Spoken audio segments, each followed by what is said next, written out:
Jangan sembarangan mencari menantu. Pertama yang dilihat solehnya dulu, jangan kayanya dulu.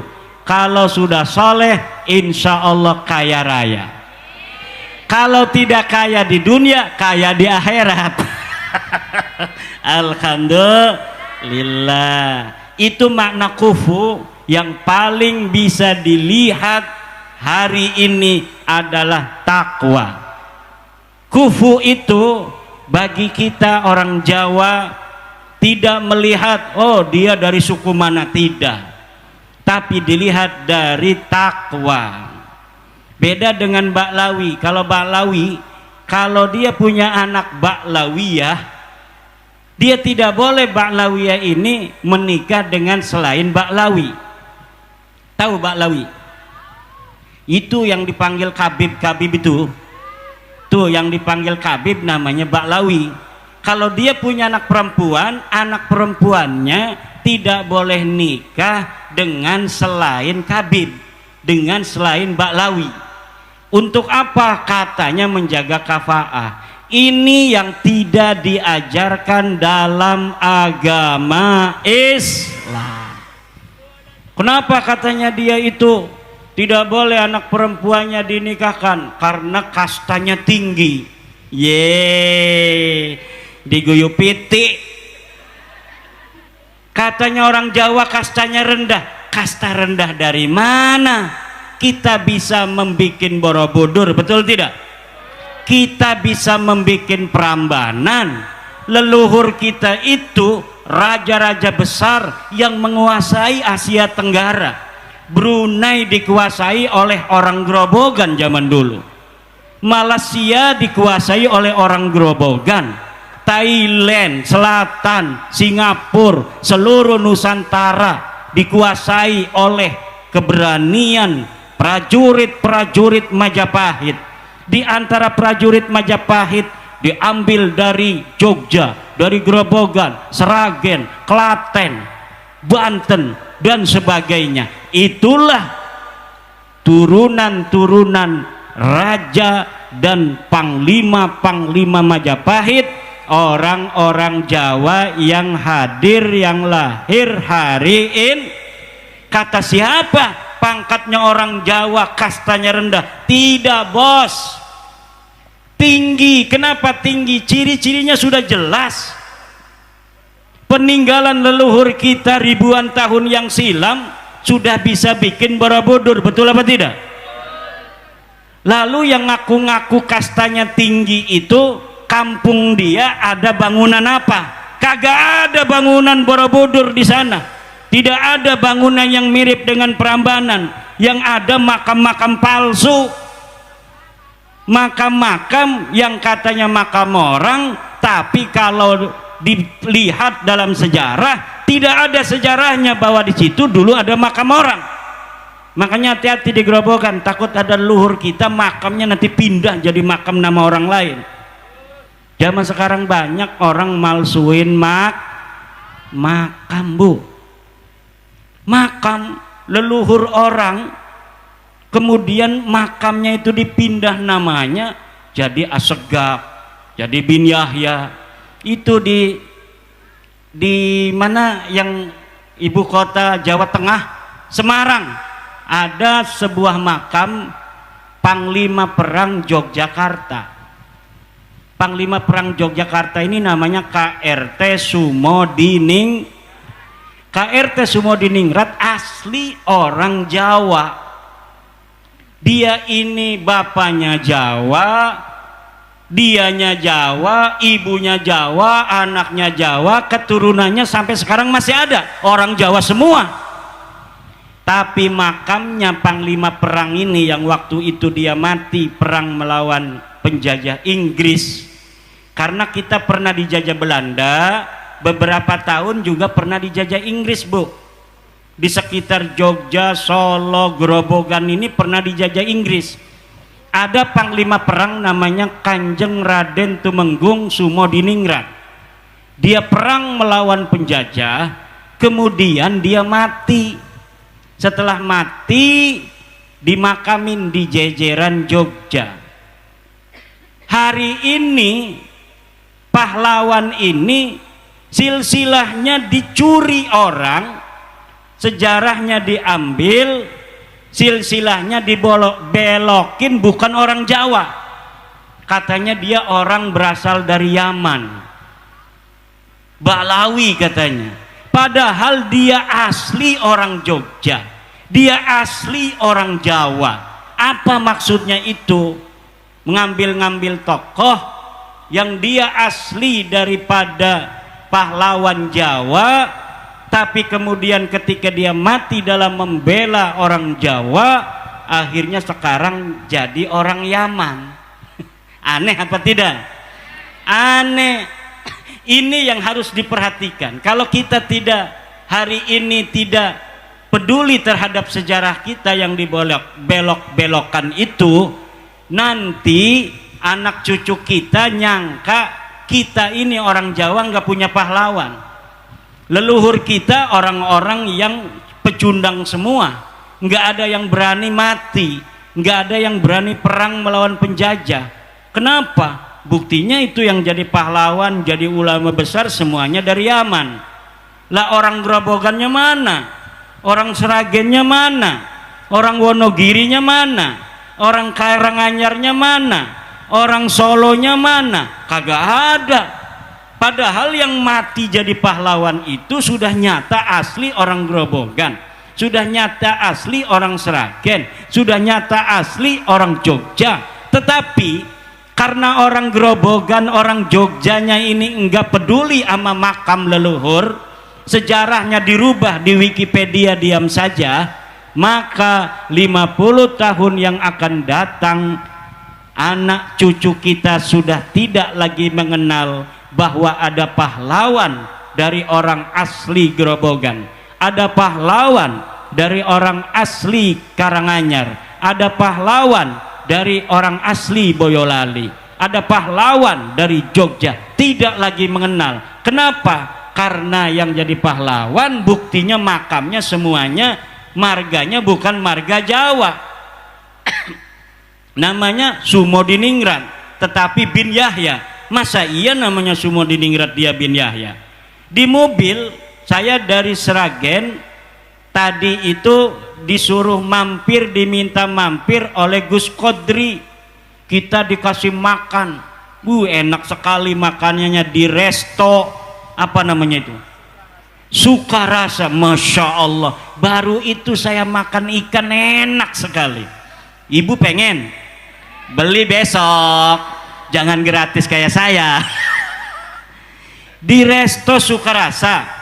Dari resto Sukarasa masuk mobil, ada yang ngebel, katanya, kata santri saya, Abah ini ada orang Panjalu ngebel, katanya pengen bicara, sudah ngebel tidak diangkat-angkat sama Abah. Mungkin saya lagi sibuk atau lagi ngajar ngaji. Kalau lagi ngajar ngaji saya nggak angkat telepon presiden kayak apa kayak, nggak saya angkat, kecuali ketua PWNU, ketua PBNU saya angkat kalau ketua NU itu.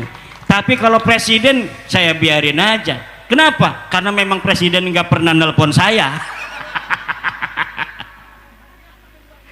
Tapi kalau ketua PW saya langsung angkat karena pimpinan saya, wa ulil amri minkum atiullaha wa atiur rasul wa ulil amri minkum. Ulil amri saya di NU adalah ketua PWNU karena saya wakil Khatib Suriah PWNU Banten.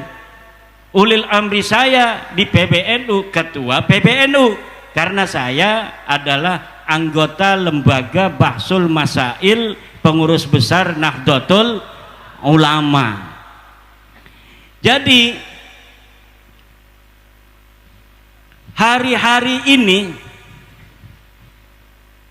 banyak makam-makam dibelokkan. Tadi itu orang Panjalu ngebel, Kiai saya mohon bantuan, ada tokoh Sunda yang sekarang jadi Ba'lawi, mohon pengurus perjuangan Wali Songo Indonesia untuk membantu pelurusan sejarah yang ada di Panjalu.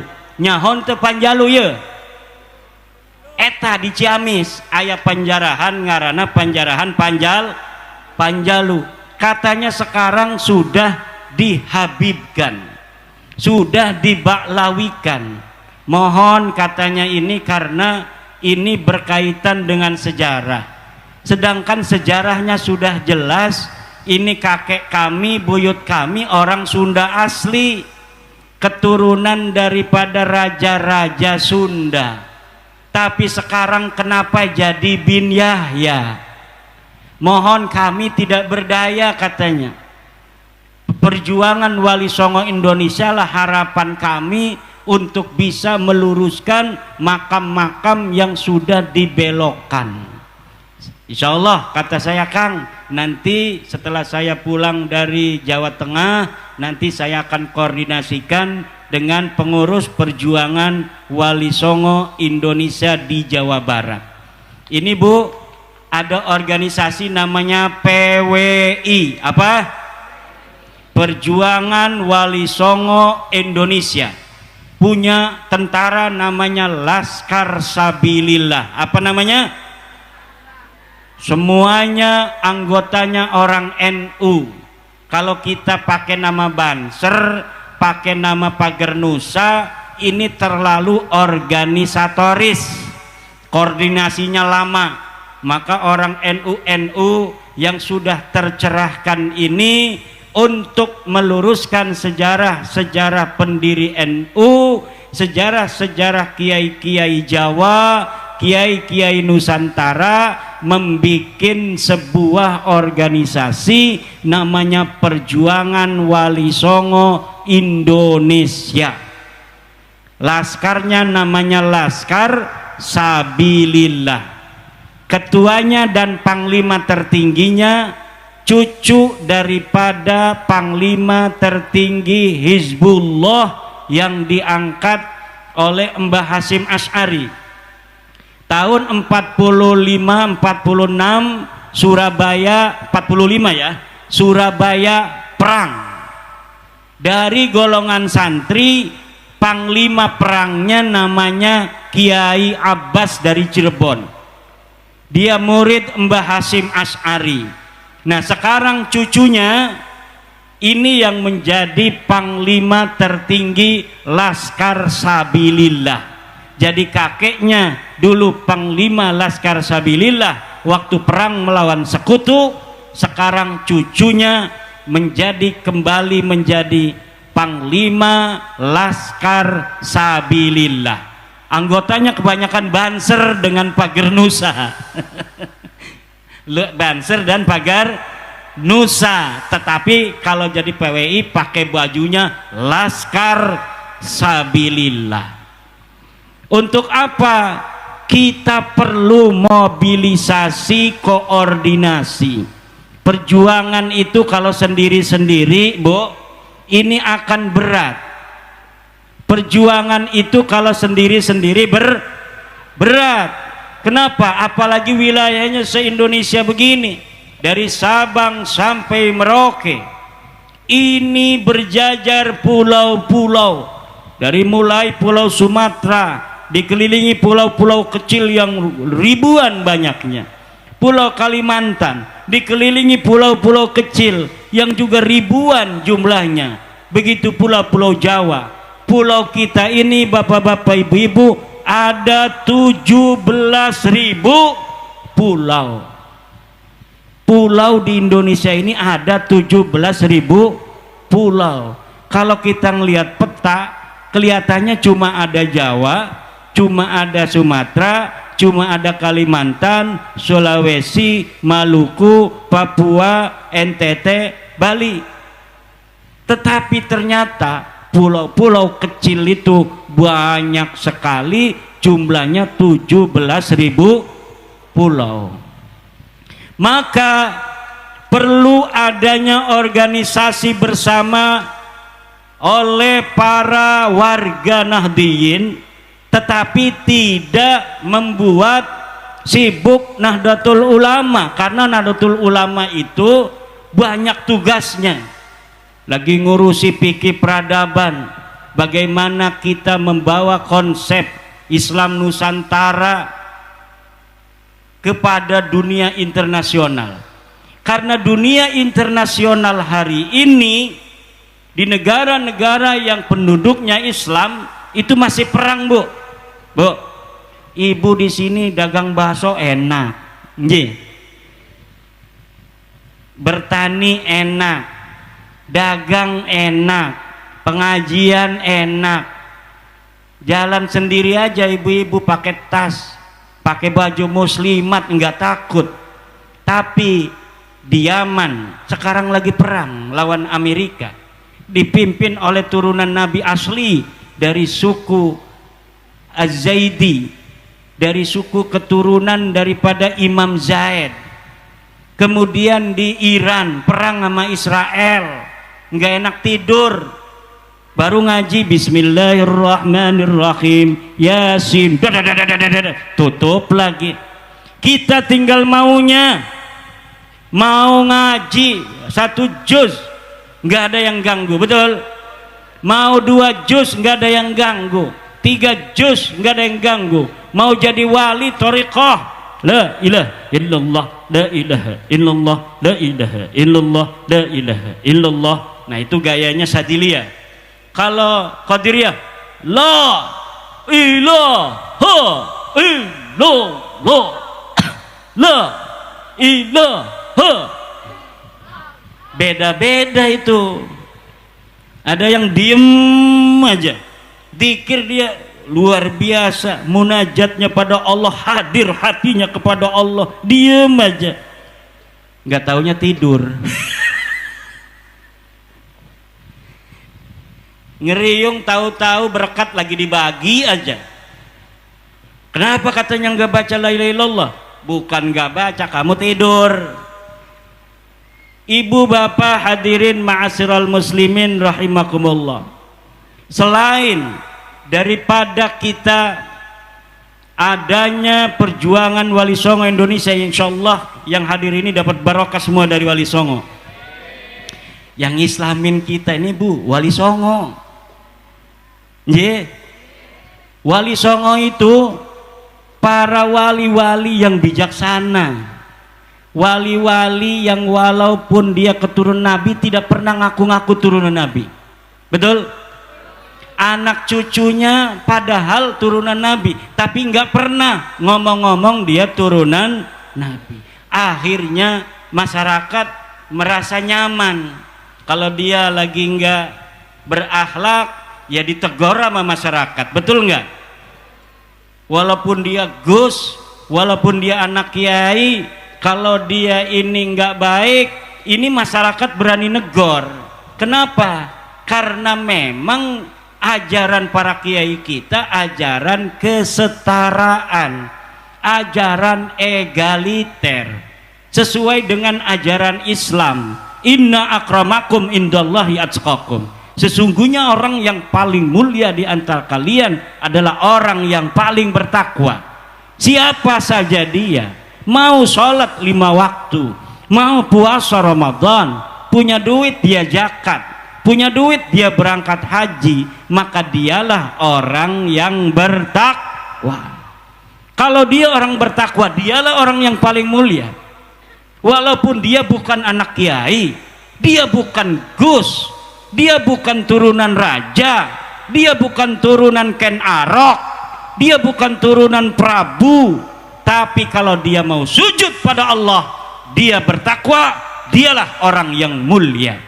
Walaupun silsilahnya mentereng, bin Kiai Anu, bin Kiai Anu, bin Kiai Anu, bin Sunan Anu, bin Sunan Anu, bin Rasulullah, tapi kalau dia tidak sholat, dia tidak mau ngaji, dia goblok kayak kebo, nggak perlu kita ngormatin dia. Dia salah nyelentik kita, tempeleng, betul apa tidak?